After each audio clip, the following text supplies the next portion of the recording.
I paid for my grandson's medical school, but when I needed help, he put me in a nursing home. So I reminded him who made him important. If you're watching this, subscribe now and let me know where you're tuning in from. Some lessons can only be taught by those who've lived long enough to understand the true cost of forgetting. The day Michael graduated from medical school was the proudest of my life. I stood in the auditorium, my heart swelling as he crossed that stage in his cap and gown. Those watching just saw another young doctor receiving his diploma. They didn't see the mortgage papers I'd signed on my home. They didn't see the 30 years I'd spent raising him after his parents, my only daughter and her husband, died in that terrible crash on Route 9. "Grandma!" Michael rushed toward me after the ceremony, his face flushed with excitement. "I did it!" I cupped his face in my hands. "Your parents would be so proud of you." His eyes glistened. "I'm going to save people, Grandma. No one will die like Mom and Dad did, not when I can help it." We celebrated at Romano's, the little Italian place near our home in Lakeside. I still remember how he couldn't stop talking about his residency placement at Boston Memorial. "It's the best neurosurgical program in the state," he explained, gesturing with his fork. "After my residency, I'll do a fellowship and then you'll be the finest doctor Massachusetts has ever seen," I finished, raising my glass of wine. Michael's laugh filled the restaurant. "All because of you, Grandma. I couldn't have done any of this without you." I shook my head. "I just gave you a foundation. You built everything else. You gave up your retirement to raise me. You sold your dream house to move us closer to my school. You remortgaged your home to pay my tuition." He reached across the table and squeezed my hand. "I'll never forget what you've done. When I'm established, I'm going to take care of you. You'll never want for anything." I believed him then. Why wouldn't I? He was my Michael, the frightened 7-year-old boy who'd crawled into my bed every night for a year after the accident, clutching his mother's photograph, the determined teenager who'd studied until dawn for his SATs, the compassionate young man who'd chosen medicine to honor his parents' memory. That night, I watched him sleep on my couch, too tall for it now, his feet dangling over the armrest. I thought about the sacrifices. The second job I'd taken to afford his college application fees, the retirement fund I'd drained for his undergraduate tuition. None of it felt like a sacrifice when I looked at him. "It was all worth it," I whispered to the darkened living room.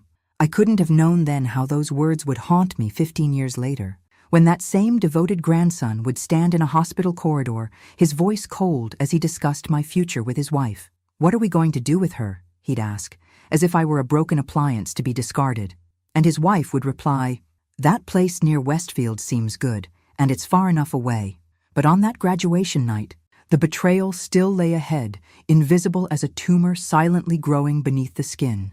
The changes came so gradually I barely noticed them. Like water wearing down stone, each small erosion seemed insignificant until the damage was done. During his residency, Michael still visited every other Sunday. He'd bring bagels and tell me about his cases, his eyes bright with the thrill of learning. When he started his fellowship, the visits became monthly, then sporadic. "I'm sorry, Grandma," he'd say over the phone. "The schedule is brutal. I'll make it up to you." I kept his favorite cookies in the freezer, thawing them whenever he called to say he was coming. Half the time, they'd go stale when he canceled at the last minute. Then came Vanessa. I met her at Michael's fellowship graduation dinner, tall, elegant, with a dazzling smile that never quite reached her eyes. "Eleanor, Michael talks about you constantly." She air-kissed my cheek, her perfume expensive and overwhelming. "Those stories about you raising him alone, so inspiring." "Just did what any grandmother would do," I replied, watching how she kept a manicured hand on Michael's arm, as if marking her territory. Later that night, I overheard them in the kitchen. "She's sharper than I expected," Vanessa said. "The way you described her, I thought she'd be more what?" Michael asked. "Dependent, I guess. You made it sound like she needed you." I slipped away before hearing his response. After they married, Michael's career accelerated. Chief resident, hospital board committees, medical journal publications. Each achievement pushed me further to the periphery of his life. Their housewarming party was my first glimpse of their new reality. A sprawling colonial in Boston's affluent Beacon Hill neighborhood, filled with Michael's colleagues and Vanessa's friends from her investment firm. "Eleanor, come meet Dr. Abernathy," Michael called, guiding me by the elbow. "She'll be fascinated by your perspective on how medicine has changed." Mom was a teacher for 40 years, he explained to his colleague. Mom, not Grandma, as if he'd rewritten our history to make it more palatable for his new circle. At dinner, I sat between a urologist and his wife, who asked polite questions about my teaching career before turning to more interesting guests. Across the table, Michael laughed at something Vanessa whispered, looking more like a stranger than the boy I'd raised. The final course was being served when Vanessa approached. Michael said you were feeling tired. I've called you a car service. But dessert hasn't. The driver's already waiting. Her smile was perfect, practiced. Michael sends his love. He's talking to Dr. Kaplan about a research opportunity and can't break away. I searched the room for my grandson, finding him deep in conversation. Unaware I was leaving, the driver helped me into the car, closing the door on the bright lights of the house, Michael's house, where I no longer belonged. As we pulled away, my phone buzzed with a text. Sorry you had to leave early. Let's have lunch next week. Love you. We didn't have lunch the next week, or the week after. When I called, his assistant answered. Dr. Whitman's schedule is completely full for the next month, but I'll tell him you called. Mrs. I'm sorry, who is this again? My hand trembled as I hung up the phone, the distance between us suddenly measurable in more than miles. Hello? You've reached Dr. Michael Whitman. I'm unavailable to take your call. I hung up, the automated greeting cutting off mid-sentence. It was the third time I'd called this week. 3 times I'd heard his recorded voice instead of the real thing. My left hand had been tingling all morning. Just a pinched nerve, probably. But when I dropped my coffee mug and couldn't grip the broom to sweep up the shards, a cold dread settled in my stomach. Just call him one more time, I told myself, dialing with clumsy fingers. Miraculously, he answered on the second ring. Grandma? I'm between surgeries. Is everything okay? His voice echoed in what sounded like a hallway. Michael, I'm having some strange symptoms. My left side feels weak, and I keep dropping things. Yesterday, I got confused about vovô, he interrupted, using the Portuguese endearment he hadn't used in years. You're 87. These things happen. Take some Tylenol and rest. I've got to go. They're prepping my next patient. But I'll call this weekend. Okay? Love you. The line went dead before I could respond. I stared at the phone, the tingling in my hand spreading up my arm. That night, I struggled to sleep, positioned awkwardly to avoid pressing on my tingling arm. Around midnight, my phone lit up with a text. For a moment, I thought Michael had remembered my concerns, but it was just an automated reminder about my upcoming dentist appointment. The next morning, I called Dr. Peterson, my primary care physician for 20 years. His receptionist squeezed me in that afternoon. Your blood pressure is quite elevated, Eleanor, he said, frowning at his notes. And these symptoms you're describing, have you told your grandson about this? Given his specialty, he might have insights. I nodded, unwilling to admit that Michael had brushed me off. I'd like to schedule some tests, Dr. Peterson continued. An MRI at minimum. With your family history, my daughter's aneurysm, I said quietly. The same condition that had killed her at 39, leaving Michael an orphan. As I left the clinic, my phone rang. Michael's name flashed on the screen. Grandma? Listen, Vanessa and I are hosting a dinner party next Saturday for some hospital board members. We'd like you to come. No mention of my health concerns. No follow-up from our earlier conversation. Dr. Peterson wants me to have an MRI, I said instead of answering. A pause. What for? The symptoms I mentioned. He's concerned about. Peterson's always been overcautious. But sure, get the MRI if it makes you feel better. So, Saturday at 7? Vanessa's having the car service pick you up at 6. As he rattled off details about the dinner, I caught a muffled exchange in the background. Is that her again? Vanessa's voice, slightly annoyed. Just confirming for Saturday, Michael replied, his hand presumably covering the phone. Then louder. Gotta run, Grandma. See you Saturday. After we hung up, I sat at my kitchen table, staring at the calendar where I'd penciled in Michael Med School graduation, 15 years earlier. Next to it, a faded photograph of him in his cap and gown, his arm around my shoulders, both of us beaming. You promised you'd take care of me, I whispered to his smiling image. What happened to us, Michael? The tingling in my arm intensified, a physical manifestation of the numbness growing between us. The dinner party gleamed with wealth and prestige. Crystal glasses caught the light from the chandelier that hung over Michael and Vanessa's massive dining table. I sat near the end, beside a pharmaceutical representative who'd spent 15 minutes explaining why his company's pricing was actually quite reasonable. Considering the research costs, I'd barely touched my salmon. The tingling in my arm had progressed to a dull ache that radiated across my chest, and the room occasionally tilted when I moved my head too quickly. Across the table, Michael was deep in conversation with the hospital's chief of surgery. Vanessa, at the opposite end, laughed too loudly at something another guest said. Neither had spoken more than a few sentences to me all evening. "Eleanor, wasn't Michael just the most serious little boy?" Dr. Abernathy asked, breaking into my thoughts. "He tells us you practically raised him single-handedly." "After my daughter and son-in-law died," I nodded. "He was 7. And you put him through medical school? On a teacher's salary? Remarkable." "I remortgaged my house," I said, my voice sounding distant to my own ears. "Sold my retirement property on the lake." Dr. Abernathy's eyebrows rose. "That's quite a sacrifice." "He was worth every penny." I tried to lift my water glass, but my fingers wouldn't cooperate.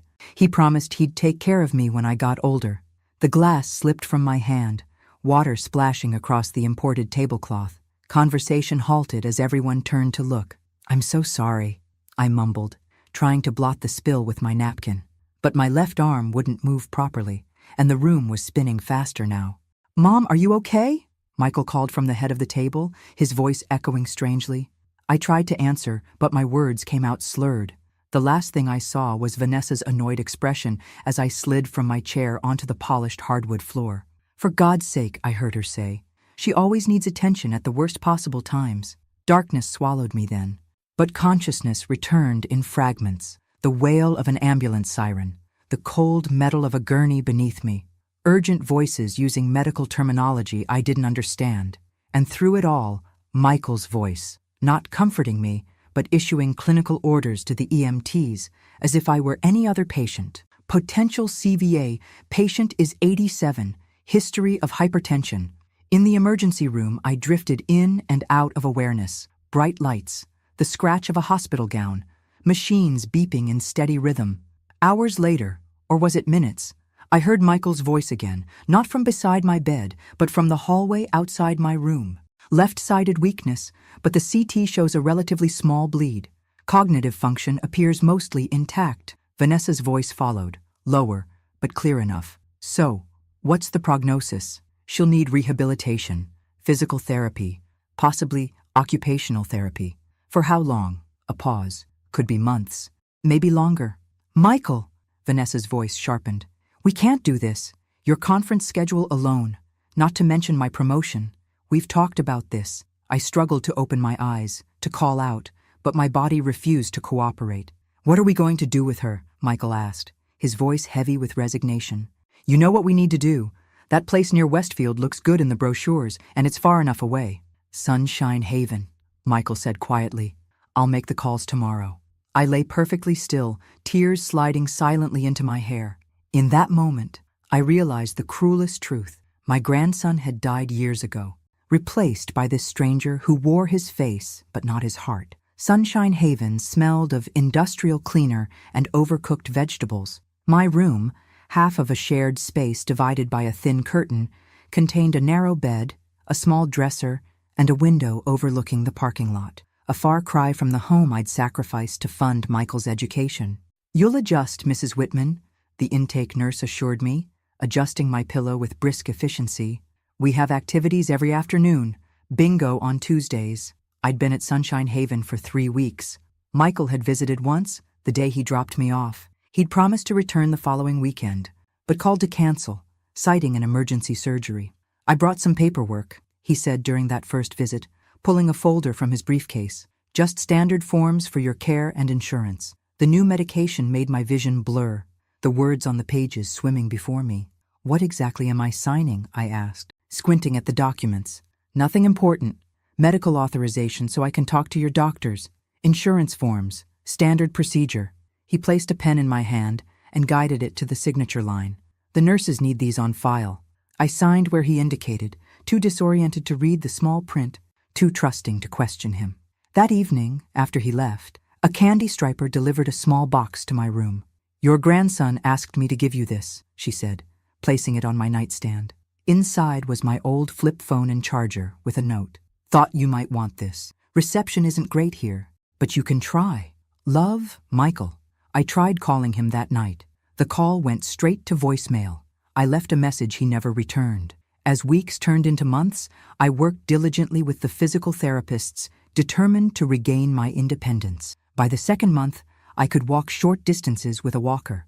By the third, I could dress myself, though buttons remained a challenge for my weakened left hand.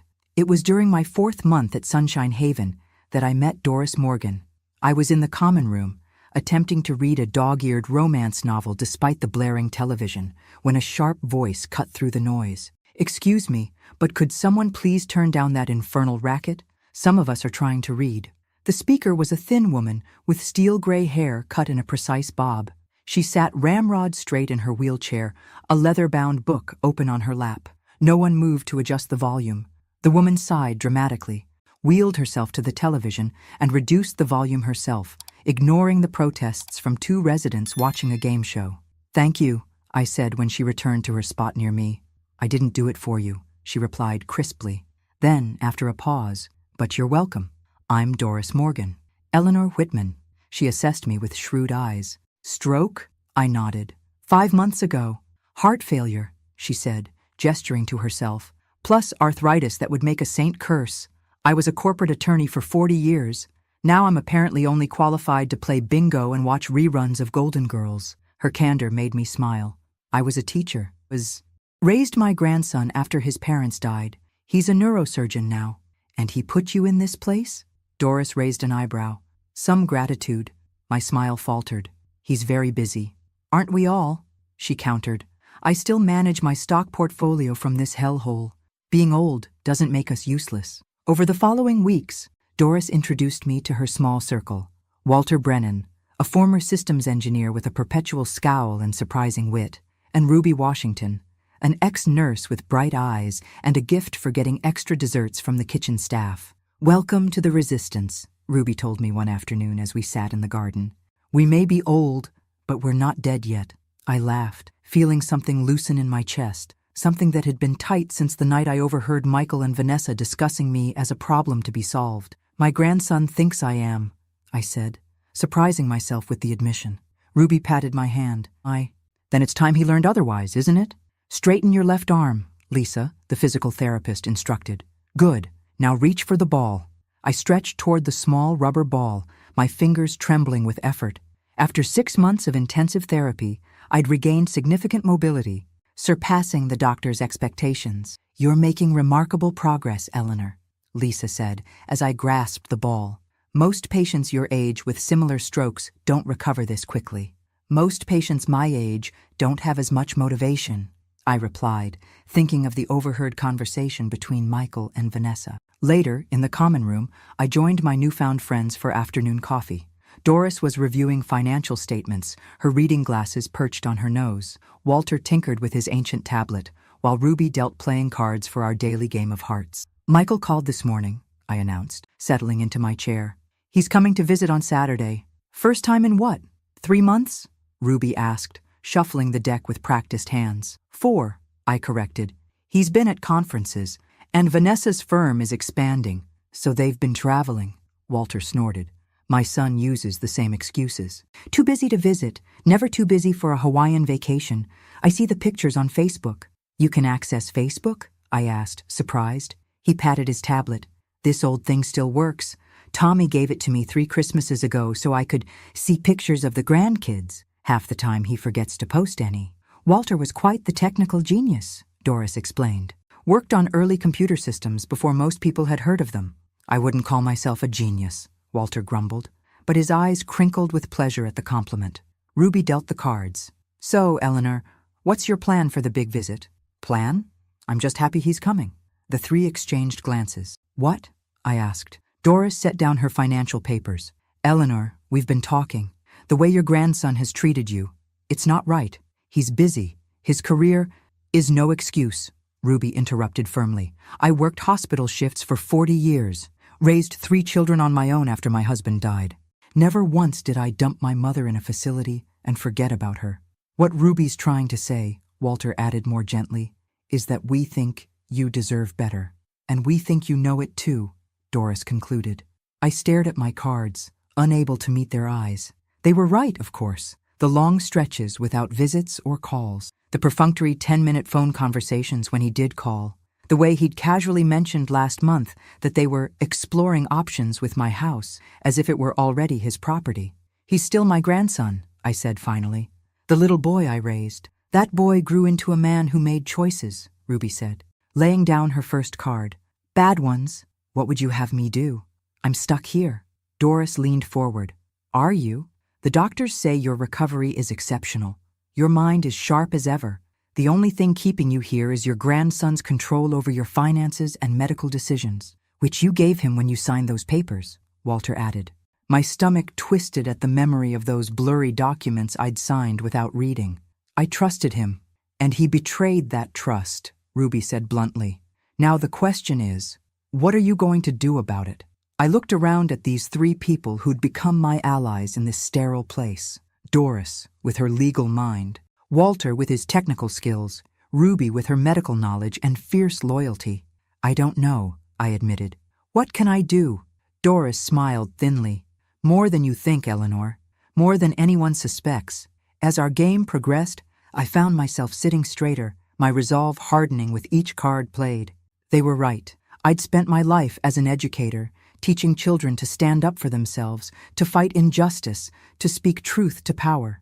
It was time I followed my own lessons. When Michael visits, I said as I played the winning card of the hand, I want to find out exactly what he's done with my house and my money.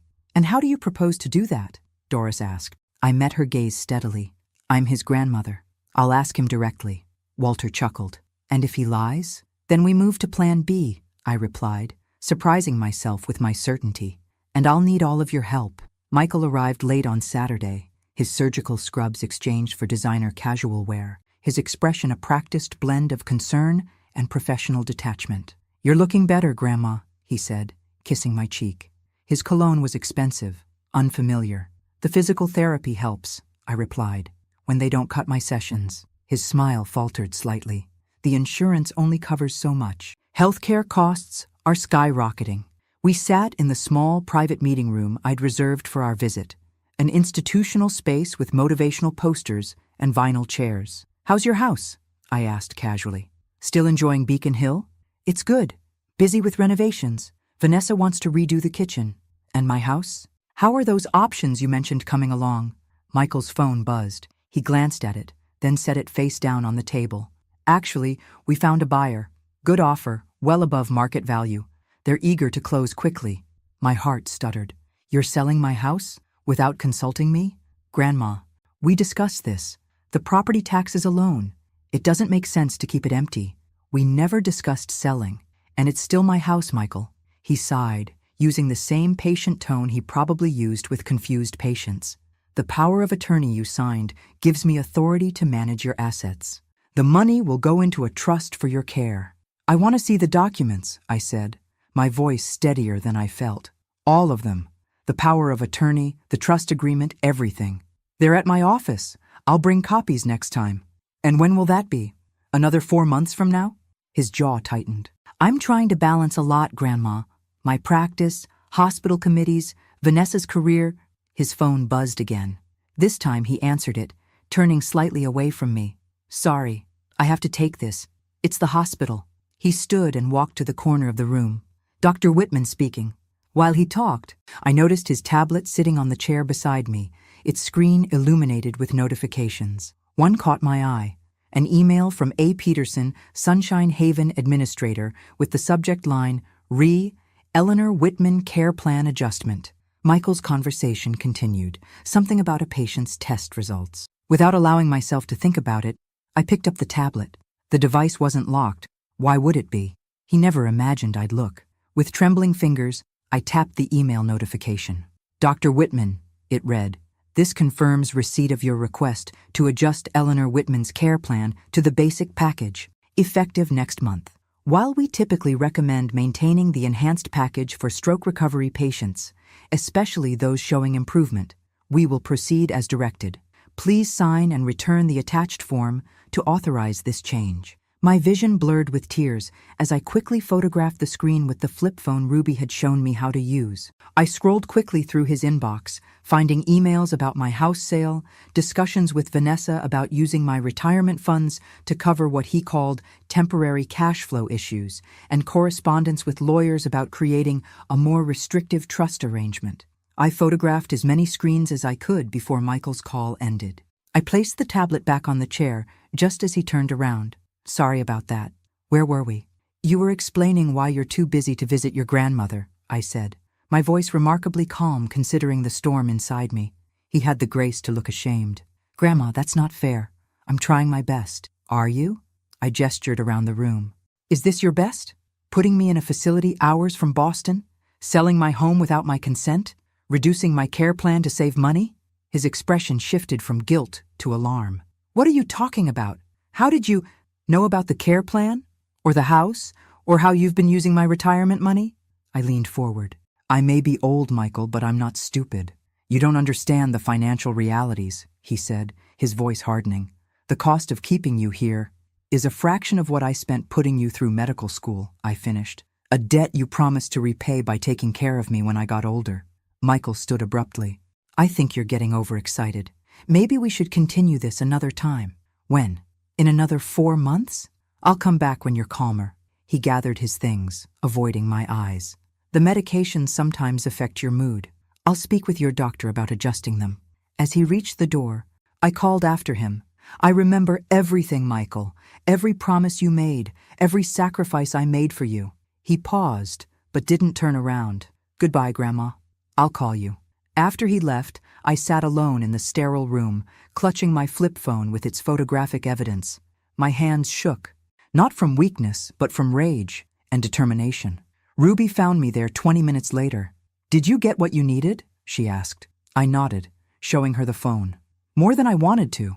Good, she said, her eyes flashing with righteous anger on my behalf. Then it's time for phase 2.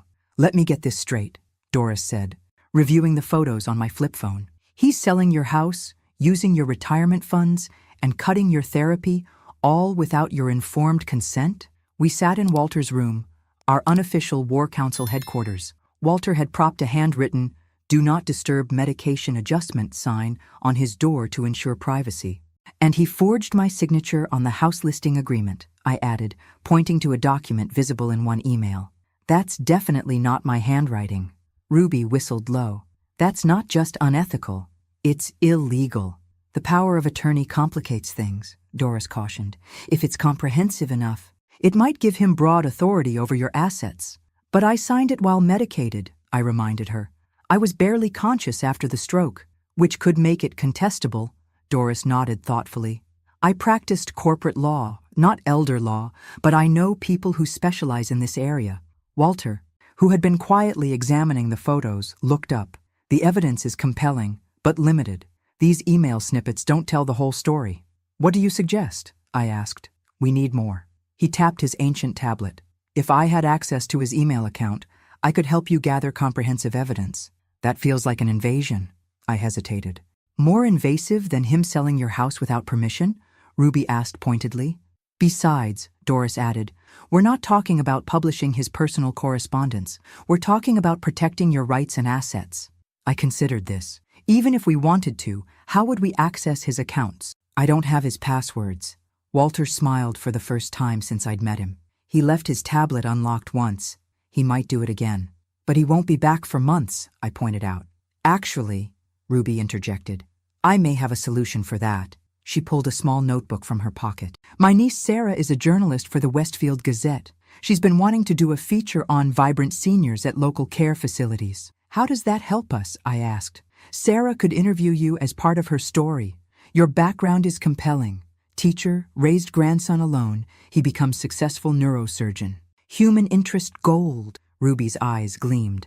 And when she publishes it, Michael will see it, I finished, understanding dawning.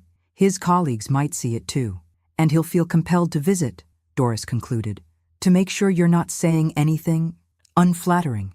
Meanwhile, Walter added, I can show you how to access and save more information from his accounts if he brings his tablet again. I looked around at my 3 allies. Doris with her legal mind, Walter with his technical knowledge, Ruby with her connections and fierce loyalty. For the first time since my stroke, I felt something beyond anger and helplessness. I felt powerful. "There's something else we should consider," Doris said, her expression grave. "If we move forward with this, Michael may retaliate. He could transfer you to a worse facility, cut off your visitors, restrict your phone access." A chill ran through me at the thought. Can he do that? With medical power of attorney? Potentially, yes. We fell silent, the reality of our vulnerable positions settling over us. Finally, Ruby spoke. "Every revolution has risks, Eleanor. The question is, are you willing to take them?" I thought about Michael. Not the man who had abandoned me to this place, but the boy I had raised, the child who had crawled into my bed crying after nightmares about his parents' death, the teenager who had worked after school to save for college application fees, insisting on contributing despite my protests, the medical student who had promised to make me proud. Then I thought about the cold calculation in his voice as he discussed me with Vanessa in that hospital corridor. What are we going to do with her? My decision crystallized. "I'm willing," I said firmly, "but we need to be smart, strategic." Doris nodded approvingly. "Now you're thinking like a lawyer." "First," I continued, "we need to document my mental competence, official evaluations that prove I'm capable of making my own decisions." "I can help with that," Ruby said. "I know which doctors here aren't in Michael's pocket." "Next, we need copies of all the documents I signed, especially the power of attorney." "I'll contact my colleague Patricia Levine," Doris offered. "She specializes in elder law and can request those documents officially." "And finally," I concluded, "we need a plan for financial independence. Michael controls my accounts, but he doesn't know about the safety deposit box at First National." 3 pairs of eyes widened. "What safety deposit box?" Walter asked. I smiled for the first time in months. "The one containing my husband's life insurance policy and 20 years of birthday and Christmas checks I never cashed. Not enough to buy back my house, but enough to fight for it." Ruby slapped her knee in delight. "Eleanor Whitman, you've been holding out on us." "A good teacher always keeps a few lessons in reserve," I replied, feeling a spark of my old self returning. The woman who had faced widowhood, raised a child alone, and built a career despite countless obstacles. "So, we're really doing this?" Walter confirmed, his usual gruffness softened by something like hope. I nodded, my resolve hardening. "Michael taught me an important lesson by putting me here. He taught me that sometimes the people we love most are the ones who hurt us deepest." I looked each of my friends in the eye. Now it's my turn to teach him something about consequences. Sarah Jenkins from the Westfield Gazette arrived on a Tuesday morning, her press badge hanging from a lanyard, her smile genuine as she shook my hand. "Mrs. Whitman, thank you for agreeing to this interview," she said, setting up a small recorder. "Aunt Ruby speaks very highly of you." "Ruby exaggerates," I replied, smoothing my best cardigan, the one I'd asked the aide to iron for this occasion. "I'm just an old teacher with a fairly ordinary life." Sarah's eyes twinkled. "Putting your grandson through medical school single-handedly hardly seems ordinary." We sat in the garden, autumn leaves drifting around us as I shared carefully selected stories. Michael as a grieving child, my years teaching while raising him, the pride I felt when he graduated medical school. "You mortgaged your home to pay his tuition?" Sarah confirmed, her pencil poised over her notepad. "The entire amount," I nodded. "Over $300,000 with interest, but it was worth every penny to help him achieve his dream. And now he's a successful neurosurgeon at Boston Memorial. That must be gratifying." I paused, choosing my words carefully. "Success can change people in unexpected ways." Sarah tilted her head. "How so?" "Sometimes, when people achieve great things, they forget the shoulders they stood on to reach those heights." Her pencil stilled. "Mrs. Whitman, are you saying your grandson has forgotten your sacrifices?" I met her gaze steadily. "I'm saying that the true measure of a person isn't their professional success, but how they treat those who can no longer do anything for them." Sarah glanced at her recorder, then switched it off. "This conversation just got more interesting. Off the record, is everything okay between you and Dr. Whitman?" The concern in her voice nearly undid me.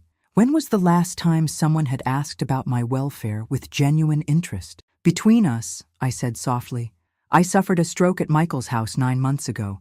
He had me transferred here within days. He's visited once." Sarah's expression darkened. "And this facility is 2 hours from Boston, far enough that visits are inconvenient. I see, she made a note in her pad. Made a note.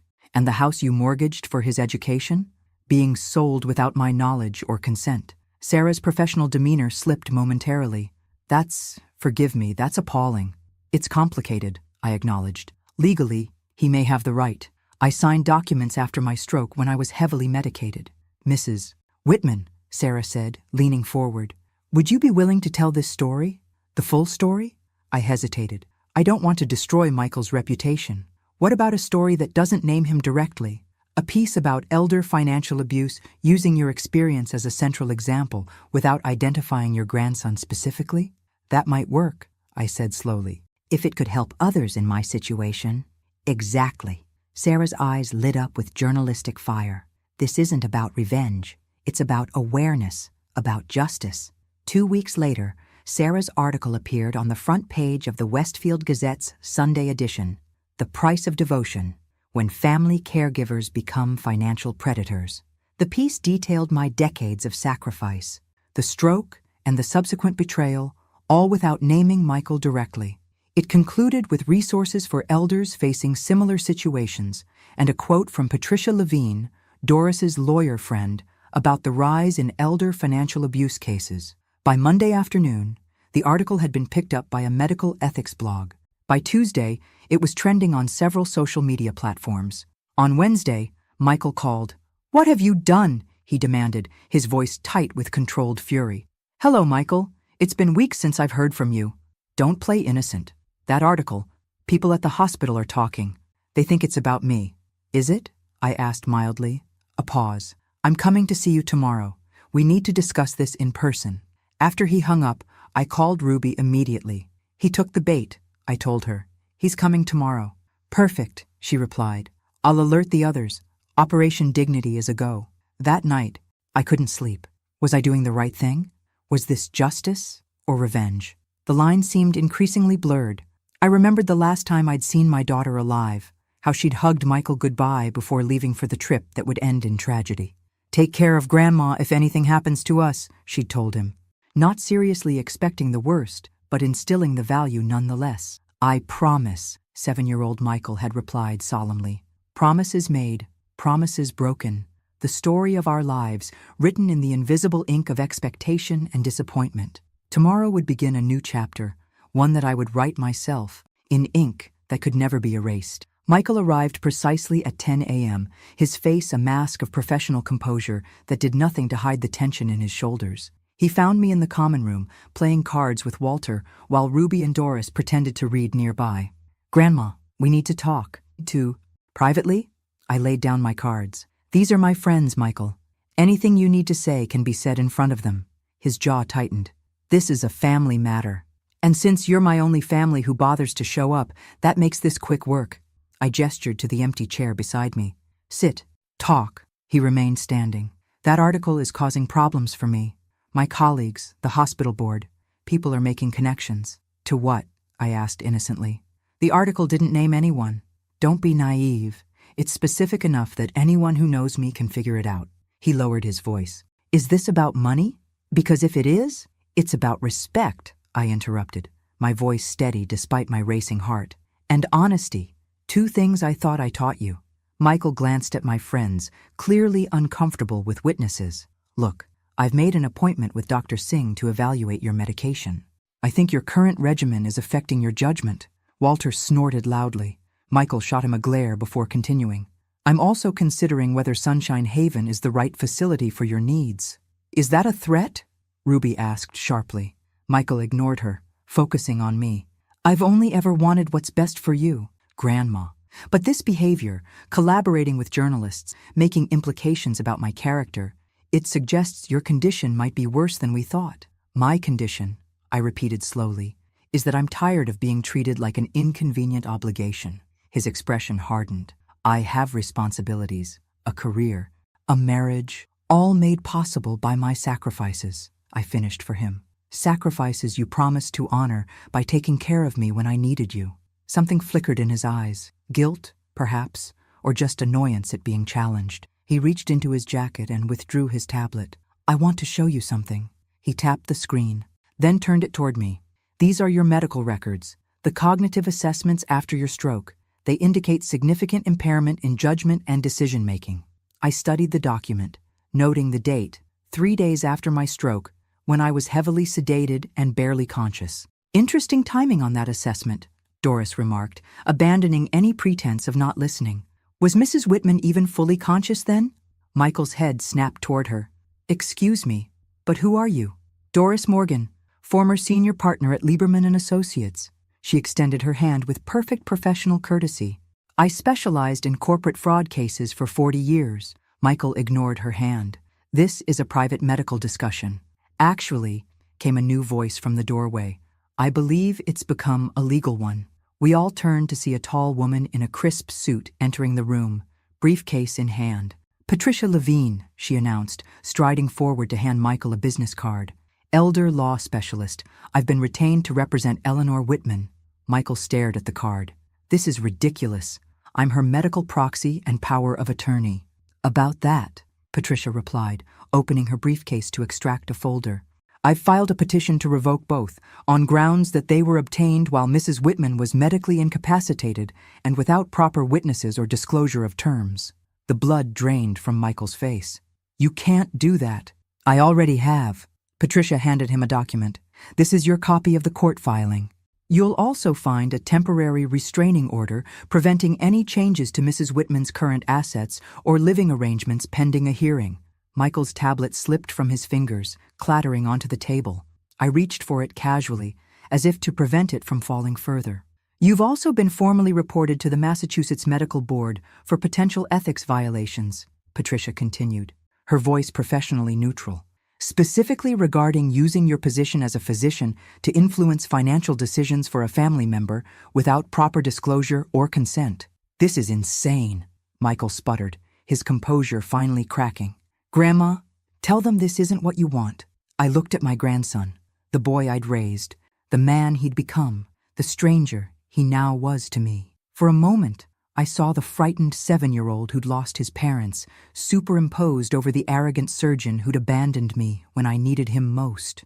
What I want, I said quietly, is what I've earned. Respect, dignity, and the right to control my own life, for whatever time I have left. Michael's face contorted with a complex mixture of emotions, anger, disbelief, and something that might have been shame. Fine, he said finally. Have it your way.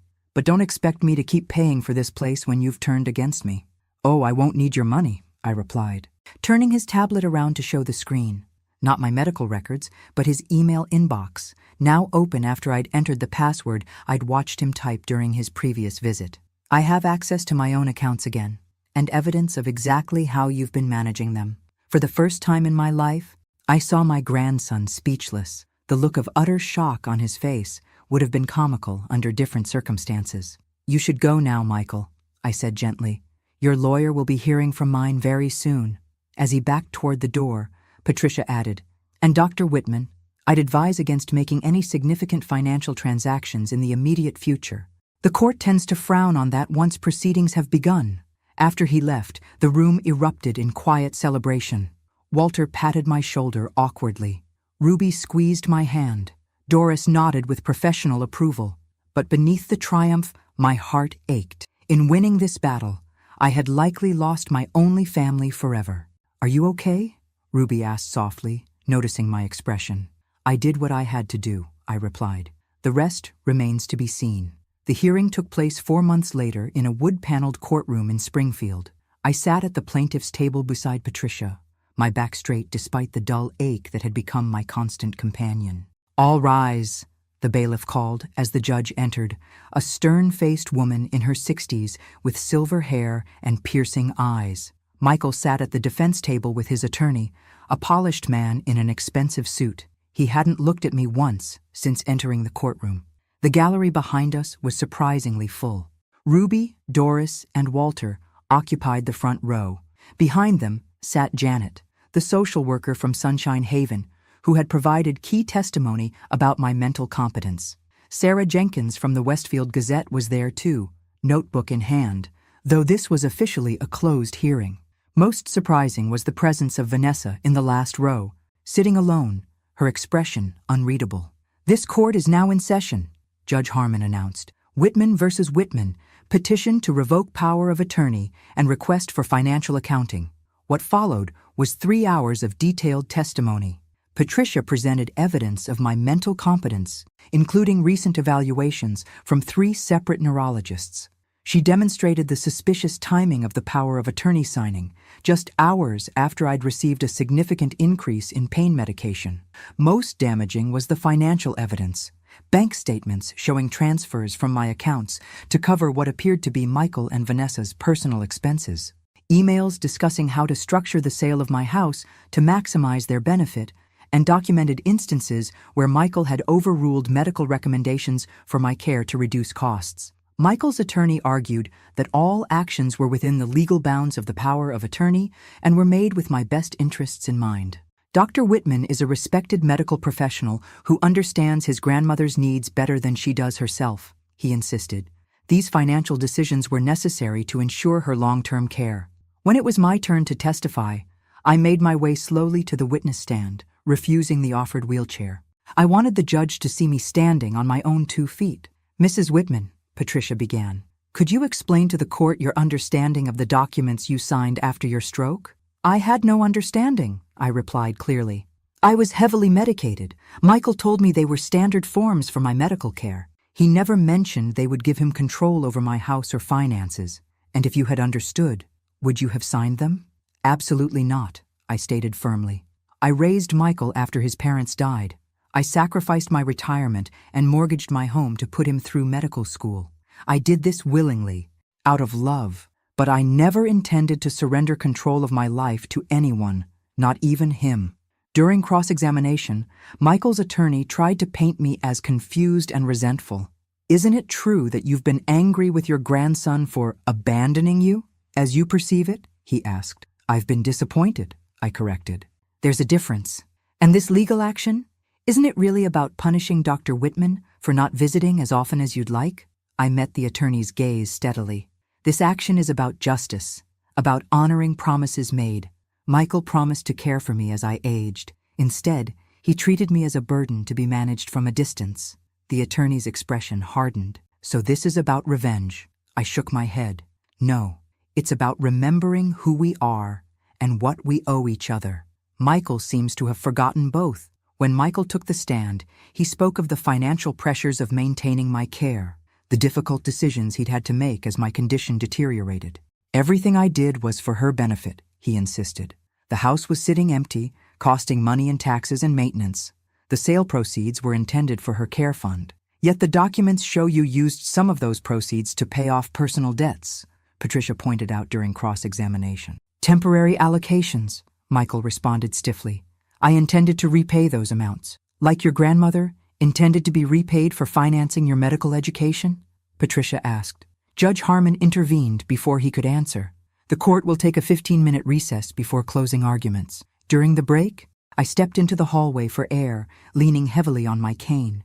To my surprise, Vanessa approached me. Mrs. Whitman, she said, her voice low, I want you to know I had no idea about some of what Michael was doing. The house sale, yes, but not the other financial arrangements. I studied her face, searching for sincerity. What changed, Vanessa? You were quite eager to have me placed in Sunshine Haven. She looked away. The medical board investigation. It could ruin his career, our lives. And for what? Her eyes met mine again. Was it worth it destroying your grandson like this? The question hung between us, heavy with accusation and fear. I didn't destroy Michael, I replied finally. He did that himself, one broken promise at a time. As Vanessa walked away, I wondered if Michael had sent her to appeal to my sympathies. If so, he'd miscalculated badly. Back in the courtroom, Judge Harmon listened to closing arguments with an impassive expression.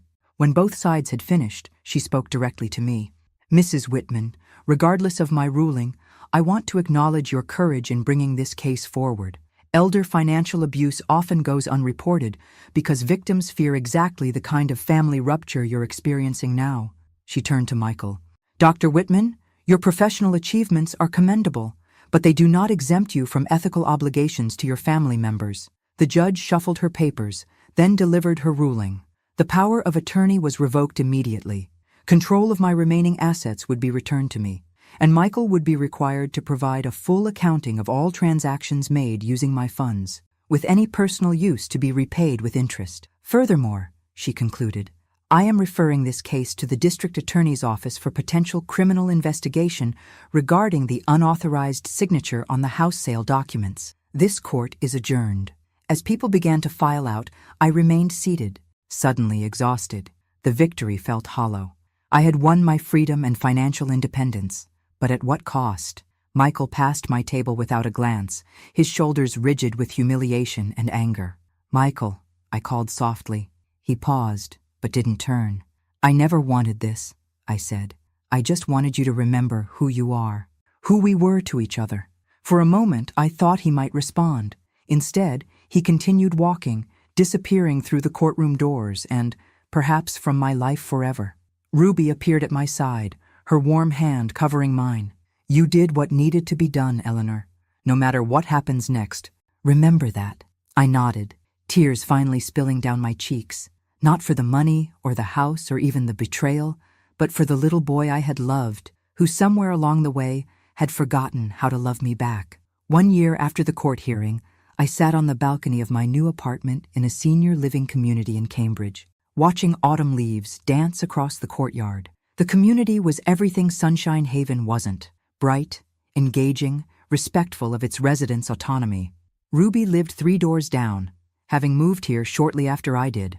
Walter and Doris remained at Sunshine Haven, but visited regularly, Walter grumbling good-naturedly about the taxi fare. The proceeds from my house sale, returned to me after the court order, had been enough to secure this comfortable apartment and establish a modest trust for my ongoing care, managed by a court-appointed fiduciary. Not luxury, but dignity. It was enough. Mail's here, Ruby announced, entering with a small stack of envelopes, including something from Boston Memorial. My heart quickened as I accepted the letter. It had been 6 months since I'd had any contact with Michael. After the hearing, the medical board had placed him on probation and required him to complete an ethics program. The district attorney had ultimately declined to pursue criminal charges, citing insufficient evidence of intent to defraud. I opened the envelope with trembling fingers. Inside was not a letter, but a brochure for the hospital's new community care initiative, providing specialized neurological services to underserved populations. A yellow sticky note was attached in Michael's handwriting. First patients next week. Thought you might want to know. What is it? Ruby asked, noting my expression. A beginning, perhaps, I replied, showing her the brochure. Later that afternoon, my phone rang. The landline I'd insisted on having, despite Ruby's teasing about my technological resistance. Grandma? Michael's voice was hesitant, almost unrecognizable. It's me. Hello, Michael, I said, keeping my tone neutral. I received the brochure. I'm starting there next Thursday, 1 day a week for now, alongside my regular practice. Community medicine. That was your original plan, wasn't it? Before the fellowships and specializations. A pause. You remember that? I remember everything, I said simply. Another pause, longer this time. I've been thinking a lot about what you said in court, about remembering who we are to each other. I waited, allowing him the space to continue. The ethics program made me confront some uncomfortable truths, he continued, about how I've changed, about the choices I've made. And I'm trying to do better. His voice cracked slightly. Vanessa and I are separated, have been since the hearing. The divorce will be final next month. I'm sorry to hear that, I said, and meant it. Don't be, it's been clarifying. Made me realize how much I'd let her influence my priorities. He took a deep breath. Grandma, I know I can't undo what I did, but I'd like to see you, if you're willing. The request hung between us, weighted with years of disappointment and betrayal. Thursday is my book club, I said finally. But I'm free for lunch on Friday. 3 days later, Michael arrived at precisely noon, looking both familiar and strange. The same face, but somehow softer, less certain.